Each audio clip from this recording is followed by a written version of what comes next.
ಚಿತ್ರಲೋಕ ವೀಕ್ಷಕರಿಗೆ ವಂದನೆಗಳನ್ನ ತಿಳಿಸ್ತಾ, ತುಂಬಾ ಜನ ಎಸ್ಪೆಷಲಿ ಉತ್ತರ ಕರ್ನಾಟಕದ ಜನರಿಗೆ ಈ ವಿಡಿಯೋವನ್ನ ಮಾಡ್ತಾ ಇದ್ದೀನಿ. ಇದರಲ್ಲಿ ಒಂದು ವಿಚಾರವನ್ನ ದಯವಿಟ್ಟು ನೀವು ಕೇಳುವವರು ಮನದಟ್ಟು ಮಾಡ್ಕೋಬೇಕಾಗತ್ತೆ. ನಿಮ್ಮಲ್ಲಿ ಒಂದಿದೆ, ಉತ್ತರ ಕರ್ನಾಟಕ ಅಂದ್ರೆ ನಿಮಗೆ ಗೊತ್ತಾಗತ್ತೆ ಅಂತ ಅನ್ಕೋತೀನಿ.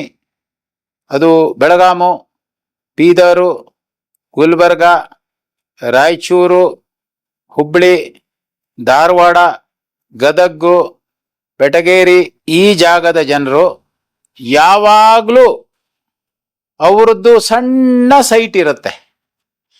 ಸಣ್ಣ ಸೈಟೇ ಜಾಸ್ತಿ. ಸಬ್ಜೆಕ್ಟ್ ಎತ್ತಿದ ತಕ್ಷಣ ಅವರು ಫೋನ್ ಮಾಡಿ, ಸಾರ್ ನಾವು ಯಾವ ಆಯ ಇಡಬೇಕು ಸಾರ್ ಅಂತ ಶುರು ಮಾಡ್ಕೋತಾರೆ. ನನಗೆ ಇದು ದೊಡ್ಡ ಸಮಸ್ಯೆ ಆಗಿ ಪರಿವರ್ತನೆ ಆಗಿದೆ. ಸಾರ್ ನಮ್ಮನೆ ಈ ಆಯಕ್ಕಿದೆ ಸಾರ್ ಅಂತ. ನಾನು ಈಗ ಕೇಳ್ತಾ ಇದ್ದೀನಿ, ನಿಮ್ಮ ಮನೆಯನ್ನ ಯಾರೋ ಒಬ್ರು ಆಯ ಹಾಕೊಟ್ಟಿದ್ರೆ, ಆ ಆಯದಲ್ಲಿ ನೀವು ವಾಸ ಮಾಡ್ತಾ ಇದ್ರೆ ನಿಮಗೆ ಎರಡು ಪ್ರಶ್ನೆಗಳು ಸರ್ವೇ ಸಾಮಾನ್ಯವಾಗಿ ಬರುತ್ತೆ.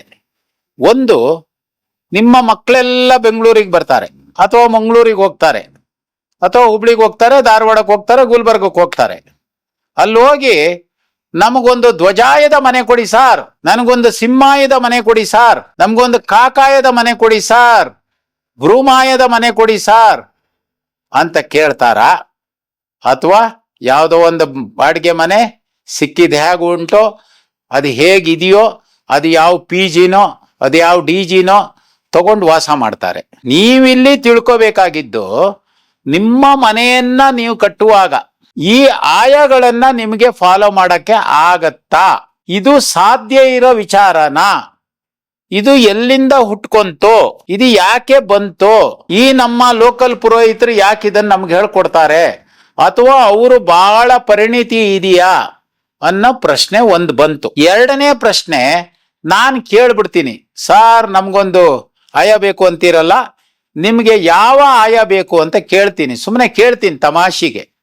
ಅವರು 90% ಹೇಳೋದು ವೃಷಭಾಯ, ಆಮೇಲೆ ಹೇಳೋದು ಧ್ವಜಾಯ, ಆಮೇಲೆ ಹೇಳೋದು ಗಜಾಯ, ಆಮೇಲೆ ಹೇಳೋದು ಸಿಂಹಾಯ. ಇನ್ನು 4 ಆಯನ ಯಾರು ಮುಟ್ಟೋದಿಲ್ಲ. ಅದು ಶ್ವಾನಾಯ, ಭ್ರೂಣಾಯ, ಭ್ರೂಮಾಯ ಅಂತ ಇದೆ, ಅದನ್ನ ಅವರು ಮುಟ್ಟೋದಿಲ್ಲ. ಯಾರಿಗೆ ಸ್ವಾಮಿ ಆಯ ಅಂತ ಕೇಳ್ತೀನಿ. ಸರ್ ನಮ್ಮ ತಂದೆಯವ್ರ ಹೆಸರಿಗೆ.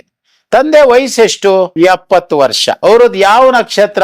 ಮೃಗಶಿರ ನಕ್ಷತ್ರ. ಅವ್ರದ್ದು ಯಾವ ರಾಶಿ? ಮಿಥುನ ರಾಶಿ. ನಾನು ಅವ್ರನ್ನ ಕೂಡ್ಲೆ ಕೇಳ್ತೀನಿ, ಸ್ವಾಮಿ 27 ನಕ್ಷತ್ರ ಇದೆ, 12 ರಾಶಿ ಇದೆ, ನಿಮ್ಮ ತಂದೆಯವರಿಗೆ ಈ ತರ ಒಂದು ಆಯ ಹಾಕೊಟ್ಬಿಟ್ರೆ ಅವ್ರ ಹೆಂಡತಿ ಅವ್ರ ಜೊತೆ ವಾಸ ಮಾಡೋದು ಬೇಡವಾ? ಅವ್ರ ಮಕ್ಕಳು ಅವ್ರ ಜೊತೆ ವಾಸ ಮಾಡೋದು ಬೇಡವಾ? ಅಥವಾ 15 ಮನೆ ಕಟ್ಟಿದ್ರೆ 15 ಮನೆಗೂ 15 ಆಯ ಹಾಕೋದಾ? ಅಥವಾ ನಿಮ್ದು ಏನು ತತ್ವ ಪಾಲಿಸಿ? ನಿಮ್ ಸ್ವಂತ ಮನೆಗೆ ಹಾಕೋದಾ? ಅಥವಾ ಬಾಡಿಗೆ ಮನೆಗಳಿಗೆ ಹಾಕೋದಾ? ಅಥವಾ ನೀವು ಹೋಟ್ಲಲ್ಲಿ ರೂಮ್ ತಗೊಳಗ ಆಯ ಕೇಳ್ತೀರಾ? ಅಥವಾ ಬೆಂಗಳೂರಲ್ಲಿ ಬಾಡಿಗೆ ಮನೆ ತಗೊಳ್ಳುವಾಗ PG ತಗೊಳ್ಳುವಾಗ ಆಯ ಕೇಳ್ತೀರಾ? ಎಲ್ಲದಕ್ಕೂ ಉತ್ತರ ಇಲ್ಲ. ಸರಿ, ನಿಮ್ಮನೆ ಪ್ರಾಬ್ಲಮ್ ಏನು? ಸಾರ್ 25 ವರ್ಷದಿಂದ ನಮ್ಮ ಪುರೋಹಿತರು ಹಾಕ್ಕೊಟ್ಟಿದ್ದಾರೆ ಸರ್, ಧ್ವಜಾಯ ಅಂತ ಹಾಕ್ಕೊಟ್ಟಿದ್ದಾರೆ ಸರ್ ಅಂತಾರೆ. ನಾನು ಮತ್ತೆ ನಿಮ್ಮ ಮನೆಯನ್ನ ಅಳೆದು ನೋಡಿ 25ಕ್ಕೆ 33 ಏನಾರು ಇದೆಯಾ ಅಂತ ಕೇಳ್ತೀನಿ. ಅಳೆದು ನೋಡ್ಬಿಟ್ಟು ಹೇಳ್ತಾರೆ ಯಾವುದೂ ಸರಿ ಇಲ್ಲ ಸಾರ್ ಅಂತಾರೆ. ಹಾಗಾದ್ರೆ ಇದರಿಂದನೇ ನಿಮ್ಗೆ ತೊಂದರೆ ಬಂತಾ ಅಂತ ಕೇಳ್ತೀನಿ. ಇಲ್ಲ ಸಾರ್, ದಕ್ಷಿಣಕ್ಕೆ ಬಾಗ್ಲು ಪಶ್ಚಿಮಕ್ಕೆ ಬಾಗ್ಲು ಅಂತಾರೆ. ಅದಕ್ಕೋಸ್ಕರವಾಗಿ ಈ ಸಮಾಜಕ್ಕೆ ನಾನು ಈ ಮೂಲಕ ಹೇಳ್ಕೊಡೋದು ಏನು ಅಂದ್ರೆ, ನೀವು ಈ ಆಯವನ್ನ ಇದು ಸಾಧ್ಯನೇ ಇಲ್ಲದೆ ಇರುವಂತ ವಿಚಾರ ಅಂತ ಇವತ್ತಿನಿಂದ ಕಿತ್ತಾಕಿ ಬಿಡಿ. ಕಾರಣಗಳು 50.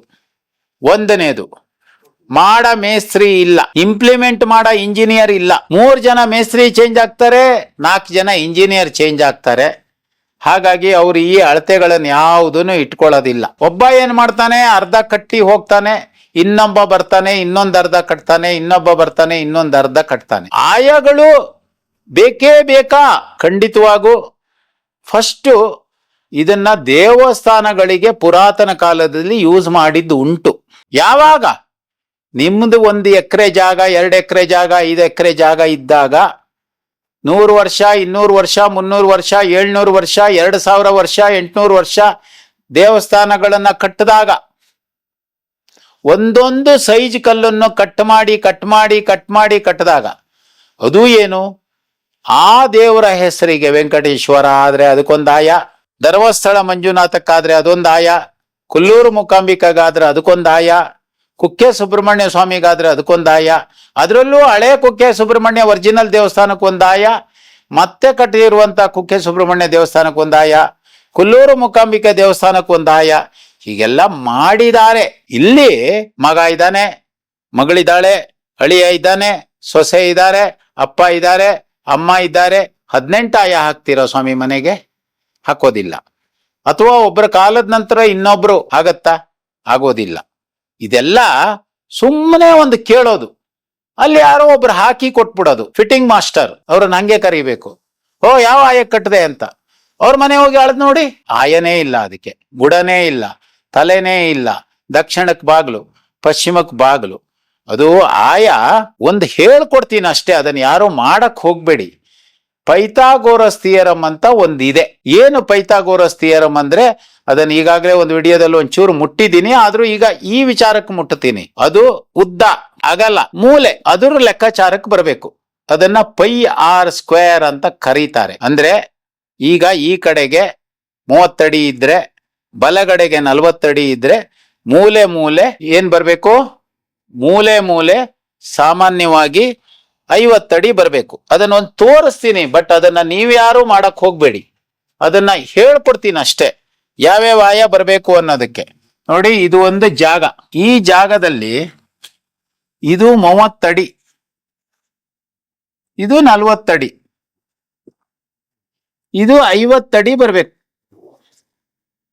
ಈ ಮೂಲೆಗಳು 50 ಅಡಿ ಬರ್ಬೇಕು. ಇದು ಆಯ. ಯಾವ ಆಯ? ನೀವು ಯಾವುದೇ ಆಯ ಇಟ್ರು ಈ ಪೈಥಾಗೋರಸ್ ಥಿಯರಮ್ ಬರ್ಬೇಕು. ಇದನ್ನೇ ಪೈಥಾಗೋರಸ್ ಥಿಯರಮ್ ಅಂತ ಹೇಳೋದು. ಅಂದ್ರೆ ಇಲ್ಲಿಂದ ಇಲ್ಲಿಗೆ 3 3 9 ಅಂತ ಇಟ್ಕೋತೀನಿ ನಾನು, ಇಲ್ಲಿಂದ ಇಲ್ಲಿಗೆ 16 ಅಂತ ಇಟ್ಕೋತೀನಿ, 4 4 16, ಇಲ್ಲಿಂದ ಇಲ್ಲಿಗೆ 5 5 25. ದೊಡ್ಡ ಫಿಗರ್ ಬರೀತಾ ಇಲ್ಲ ನಾನು, ಕನ್ಫ್ಯೂಷನ್ ಆಗತ್ತೆ ಅಂತ. 3 3 9, 4 4 16, 16 9 25, ಇದು 25 ಬರ್ಬೇಕಿದು. ಇದು ಬರುತ್ತಾ? ಸಾಧ್ಯ ಇಲ್ಲ.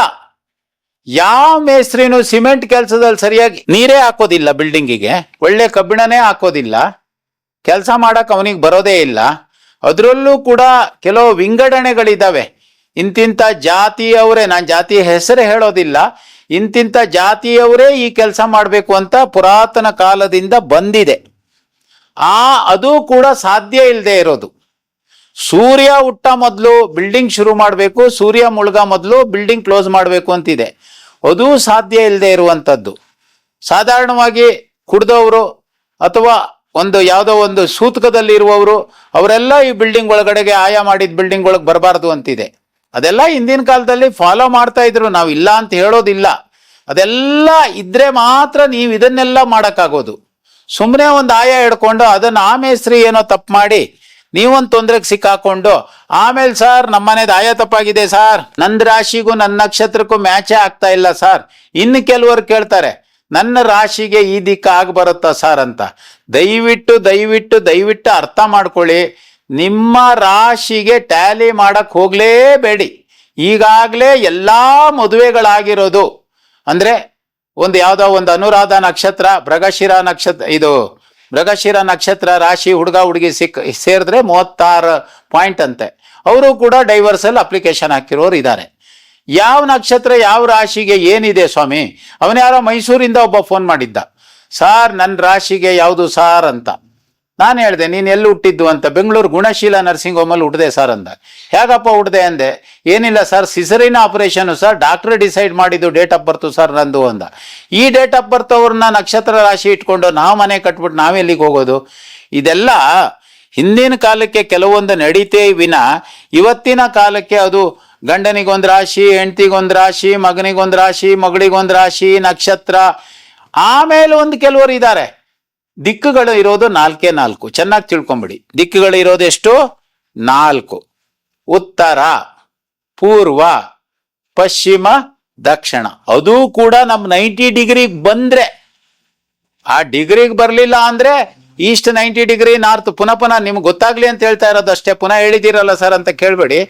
East 90 degree, north 0 degree, south 180 degree, west 270 degree ಬಂದಾಗ 4 ದಿಕ್ಕು ಅಂತ ಕ್ಲಿಯರ್ ಆಯ್ತು.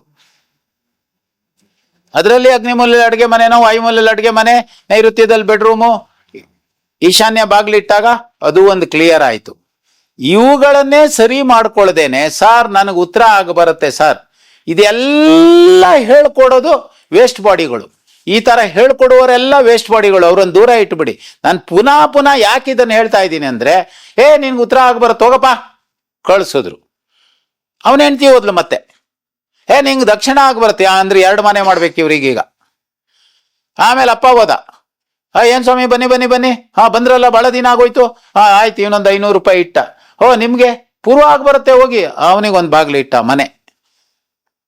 ಈ ತರ ಒಬ್ಬನಿಗೆ ಪೂರ್ವ, ಒಬ್ಬನಿಗೆ ಪಶ್ಚಿಮ, ಒಬ್ಬರಿಗೆ ದಕ್ಷಿಣ, ಒಬ್ಬರಿಗೆ ಉತ್ತರ ಕೊಡೋ ಭಟ್ರುಗಳು ಇಟ್ಕೊಂಡ್ರು ಸ್ವಾಮಿ ನಾವ್ ಏನ್ ಮಾಡೋದು? ಒಬ್ಬೊಬ್ಬರಿಗೆ ಒಂದೊಂದು ದಿಕ್ಕಾಗಿ ಬರುತ್ತೆ ಅಂದ್ರೆ 27 ನಕ್ಷತ್ರ ಏನ್ ಮಾಡೋದು? 4 ದಿಕ್ಕು ಇರೋದು, 12 ರಾಶಿ ಇರೋದು, ಯಾವುದು ಕೊಟ್ಟರು ಒಬ್ಬೊಬ್ರಿಗೆ 3 ಆಗೋಯ್ತು. ಈಗ ಹಂಚಕ್ಕೆ ಆಗೋದಿಲ್ಲ ಅದು. ಅಂಥದನ್ನೆಲ್ಲ ಹೇಳ್ಕೊಡುವಂತ ಸಂತತಿಗಳಿದಾವೆ. ಇವಾಗ್ಲೂ ಅದನ್ನೇ ಮಾಡ್ಕೊಂಡಿದ್ದಾರೆ ಅವರು. ಯಾಕೆ ಅಂದ್ರೆ ಅವ್ರು ಕಾಸಿಡ್ತಾರಲ್ಲ, ಒಂದು ಮನೆಯಲ್ಲಿ 500 4 ಜನ ಕೊಟ್ರೆ 200 ರೂಪಾಯಿ 2000 ರೂಪಾಯಿ ಸಿಕ್ಬಿಡ್ತಲ್ಲ ಅವನಿಗೆ, ಅದಕ್ಕೆ ಎಲ್ಲ ಹೇಳ್ಕೊಡ್ತಾರೆ. ಬೈ ಚಾನ್ಸ್ ಇಲ್ಲಪ್ಪ, ಅವನೇನೋ ಗಂಡನ ಕಾಲದ ನಂತರ ಹೆಂಡತಿ ಕಾಲದ ನಂತರ ಮಗನ ಕಾಲದ ನಂತರ ಮಗಳು, ಎಲ್ಲ ಬಾಗಿಲು ಚೇಂಜ್ ಮಾಡ್ತಾನೆ ಇರಬೇಕು. ನಮ್ಮ ಲೆಕ್ಕಾಚಾರದಲ್ಲಿ ಏನು, ಒಂದು ಮನೆ ಕಟ್ಟಿದ್ರೆ ಅದು ಸುಮಾರು 70 80 90 100 ವರ್ಷಗಳ ತನಕ. ಹಿಂದಿನ ಕಾಲದ ತೊಟ್ಟಿ ಮನೆಗಳಾದ್ರೆ 400 ವರ್ಷ ಬಾಳೋದು. ಇವತ್ತಿನ ಮನೆಗಳು 100 ವರ್ಷ ಬರುತ್ತೆ, 2 ಜನರೇಷನ್ ಆದ್ರೂ ಆಗತ್ತೆ. ಅವಾಗ ಅವನು ಈ ಬಾಗಿಲುಗಳನ್ನ ಚೇಂಜ್ ಮಾಡ್ಕೊಂಡು ಕೂತ್ಕೊಳ್ಳೋದು, ಇದೆಲ್ಲ ಸಾಧ್ಯ ಇಲ್ಲದೆ ಇರೋದ. ಯಾಕೆ ಹೀಗೆ ಮಾತಾಡ್ತಾರೆ ಜನ? ಯಾಕೆ ಹೀಗೆ ಹೇಳ್ಕೊಡ್ತಾರೆ? ಯಾಕೆ ಹೀಗೆ ಇಂಥ ಯೂಟ್ಯೂಬಲ್ಲಿ ಬರುವಂಥವರೆಲ್ಲ ಯಾಕೆ ಹೀಗೆಲ್ಲ ಇದ್ದಾರೆ ಅನ್ನೋದು ನನಗೆ ತುಂಬಾ ತಲೆ ಕೆಟ್ಟು ಹೋಗುವಂಥ ವಿಚಾರ ಆಗಿದೆ. ತುಂಬಾ ಜನ ಸರ್ ಆ ವಾಸ್ತುವ್ರು ಹೀಗೆ ಹೇಳ್ತಾರೆ ಸರ್, ನೀವು ಮಾತ್ರ ಹಿಂಗೆ ಹೇಳೋದು. ಆ ವಾಸ್ತುವ್ರು ಹಂಗೆ ಹೇಳ್ತಾರೆ ಸರ್, ಅವ್ರು ಆಯ ಹಾಕ್ಕೊಡ್ತೀನಿ ಅಂತಾರೆ ಸರ್, ಅವರು ಈ ದಿಕ್ಕಲ್ಲಿ ಕಟ್ಟು ಅಂತಾರೆ ಸರ್. ನನ್ನ ಹೆಂಡತಿಗೆ ಓದ್ಲು ಸಪರೇಟ್ ಆಗಿ ಉತ್ತರ ದಿಕ್ಕಿಗೆ ಮನೆ ಕಟ್ಟಮ್ಮ, ಹೋಗಮ್ಮ ನಿಮ್ಗೆ ಒಳ್ಳೇದಾಗತ್ತೆ ಅಂದ್ರು. ನಾನು ಹೋಗಿ ಕೇಳಿದೆ ಸರ್, ಮತ್ತೆ ಪೂರ್ವಕ್ಕೆ ಮನೆ ಕಟ್ಟಪ್ಪ ಅಂದ್ರು. ಸರ್ ಇದೆಲ್ಲ ಮಾಡೋಕ್ಕಾಗತ್ತಾ ಸರ್ ಅಂತ ನನ್ನನ್ನು ಕೇಳ್ತಾರೆ. ನಮಗೆ ತುಂಬಾ ಕಷ್ಟ ಆಗೋಗುತ್ತೆ. ನೀವೇ ಯಾಕೆ ಅರ್ಥ ಮಾಡ್ಕೊಳ್ಳೋದಿಲ್ಲ? ಇದೆಲ್ಲ ಸಾಧ್ಯ ಇಲ್ಲ, ಇದನ್ನ ನಾವು ಮಾಡಬಾರ್ದು. ಅದರಲ್ಲೂ ಇನ್ನೂ ಒಂದಿದೆ, ಹೋಗ್ಲಿ ಒಂದು ಕರೆಕ್ಟ್ ದಿಕ್ಕಿನ ಸೈಟ್ ತಗೊಂಬಂದ್ಬಿಟ್ಟು ಏನಾರು ಕೇಳದ್ನಾ? ಇಲ್ಲ, ಆಯಗಳಲ್ಲಿ 8 ಇದೆ, ಅದರಲ್ಲಿ 4 ಒಳ್ಳೇದು 4 ಕೆಟ್ಟದ್ದು ಅಂತ ಜನ ಮಾತಾಡ್ತಾರೆ. ಆಧಾರ ತಗೊಂಬಂದ್ನ, ಇವನು ಸೈಟ್ ದಿಕ್ಕೇ ಕ್ರಾಸು. ನಾನು ಆಗ್ಲೇ ಹೇಳಿದೆ, ಅಂಜನಾಪುರದಲ್ಲಿ ಸೈಟ್ ಹಿಡ್ಕೊಂಡ್ ಬಂದಿದ್ದಾನ ಅವನು. ಇನ್ನು ಕೆಲವರು ಮೈಸೂರು ರೋಡಲ್ಲಿ ಸೈಟ್ ಹಿಡ್ಕೊಂಡ್ ಬಂದ್ಬಿಡ್ತಾರೆ. ಇನ್ನು ಕೆಲವರು ಬಾಗ್ಲೂರು, ಚಾಕ್ಲೇಟ್ ಬಾಗ್ಲೂರು ಅಂತಿದೆ, ಅಲ್ಲಿ ಸೈಟ್ ಹಿಡ್ಕೊಂಡ್ ಬಂದ್ಬಿಡ್ತಾರೆ. ಈ ಕೆಲವು ಏರಿಯಾಗಳು, ಸ್ವಾಮಿ ಯಾವ್ದಾರ ಏರಿಯಾದಲ್ಲಿ ಬಹಳ ವರ್ಷದಿಂದ ಡೆವಲಪ್ಮೆಂಟ್ ಆಗಿಲ್ಲ, ಅಲ್ಲಿ ರಸ್ತೆ ಇಲ್ಲ, ಅಲ್ಲಿ ನೀರಿಲ್ಲ, ಸುಮ್ಮನೆ ಎಲೆಕ್ಟ್ರಿಕಲ್ ಕಂಬ ಹಿಂಗ್ ತೋರಿಸಿರ್ತಾರೆ. ಅದ್ರೊಳಗೆ ಏನಾರ ನಾಳೆ ಲೈಟ್ ಕೊಡ್ತಾನೆ ಅಂತ ನಾವು ಅನ್ಕೊಂಡಿರ್ಬೇಕು. ಅದೇನಿಲ್ಲ, ಧ್ವಜ ಕಂಬ ಯಾವ್ದೋ ಮಾಡಿರ್ತಾರೆ. ಇವ್ರು ಇದನ್ನೇ ತೋರಿಸ್ಬಿಟ್ಟು ಸೈಟ್ ಮಾರುವವರೆಲ್ಲ ಯಾವ್ದೋ ಧ್ವಜ ಕಂಬ ಹಾಕಿ ಕರೆಂಟ್ ಬಂದಿದೆ ಸರ್ ಅಂತ ಹೇಳಿ ಅಲ್ಲಿ ಕೆಳಗಡೆಗೆ ಒಂದು ಬ್ಯಾಟ್ರಿ ಇಟ್ಟು 2 ವೈರ್ ಹಾಕಿ ಒಂದು ಲೈಟ್ ಉರಿಸ್ಬಿಟ್ಟು, ಸರ್ ಬಂದಿದೆ ಸರ್ ಕರೆಂಟು, ಅಲ್ಲಿ ಉರಿತಾ ಇದೆ ನೋಡಿ ಸರ್ ಬಲ್ಪು ಅಂತಾರೆ. ಇದೆಲ್ಲ ಈ ಸಮಾಜ ನಾನು ಹೇಗೆ ಸರಿ ಮಾಡೋದು? ನೀವು ಕೂಡ ಆಯದ ಬಗ್ಗೆ ಪುನಃ ಯಾಕೆ ಕೇಳ್ತೀರಿ?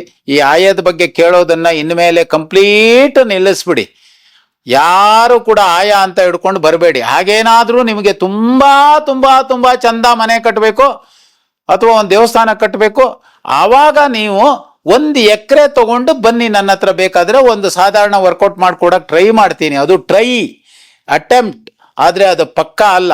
ನೀವು ಕೂಡ ಅರ್ಥ ಮಾಡ್ಕೋಬೇಕು. ತುಂಬಾ ದೇವಸ್ಥಾನಗಳು ನಿಂತೋಗಿದೆ.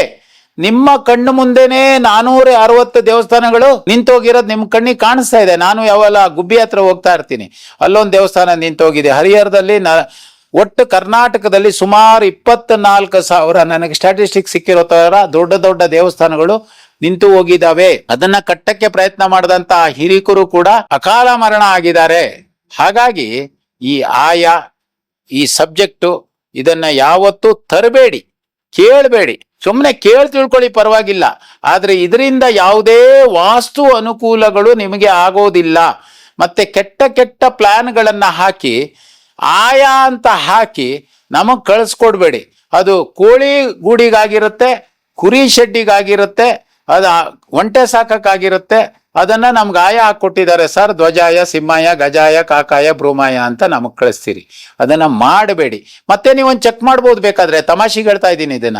25 33 ಹಾಕ್ಬಿಟ್ಟು ಸರ್ ಇದು ಧ್ವಜಾಯ ನನಗಾಗಿ ಬರುತ್ತೆ ಅಂತ 90% ಇದನ್ನೇ ಕಳಿಸ್ತಾರೆ. ಸೊ ಇದು ತಪ್ಪು. ಈ ಆಯಗಳನ್ನ ಈ ರೀತಿ ಫಾಲೋ ಮಾಡೋದು ಬೇಡ. ನಿಮ್ಗೆ ಹಾಗೇನಾದ್ರೂ ಬೇಕಾದ್ರೆ ಪರ್ಸನಲ್ ಆಗಿ ಡಿಸ್ಕಸ್ ಮಾಡಿ, ಯಾವ್ದಾದ್ರು ದೇವಸ್ಥಾನ ಕಟ್ಟೋದಿದ್ರೆ ಬನ್ನಿ ನನ್ನ ಹತ್ರ, ನಾನು ಸಹಾಯ ಮಾಡ್ತೀನಿ. ನಮಸ್ಕಾರ.